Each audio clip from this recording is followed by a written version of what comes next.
প্রিয় দেশবাসী, এবার আরো একটি গুরুত্বপূর্ণ বিষয়ের দিকে আপনাদের দৃষ্টি আকর্ষণ করতে চাই। আভ্যন্তরীণ যুদ্ধে লিপ্ত মিয়ানমারের রাখাইনে মানবিক সাহায্য পৌঁছানোর জন্য বাংলাদেশকে করিডোর হিসাবে ব্যবহারের অনুমতি দেওয়ার ব্যাপারে অন্তর্বর্তীকালীন সরকার নাকি নীতিগতভাবে সিদ্ধান্ত নিয়েছে।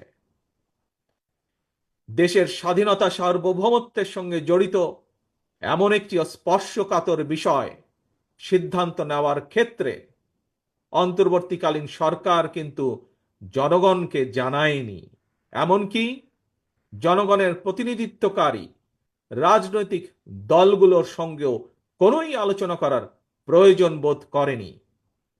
দেশের জনগণকে না জানিয়ে অন্তর্বর্তীকালীন সরকার এ ধরনের সিদ্ধান্ত নিতে পারে কিনা কিংবা নেওয়া উচিত কিনা এই মুহূর্তে সেই বিতর্ক আমি তুলতে চাই না। তবে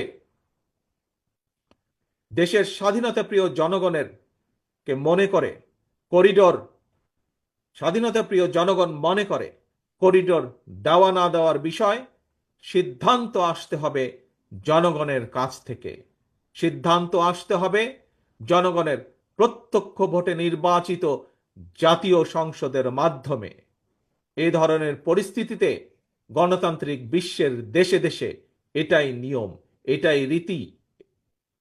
আমাদের বক্তব্য স্পষ্ট, বিদেশিদের স্বার্থ রক্ষার স্বার্থে নয়, অন্তর্বর্তীকালীন সরকারকে সবার আগে দেশের জনগণের স্বার্থ নিশ্চিত করতে হবে।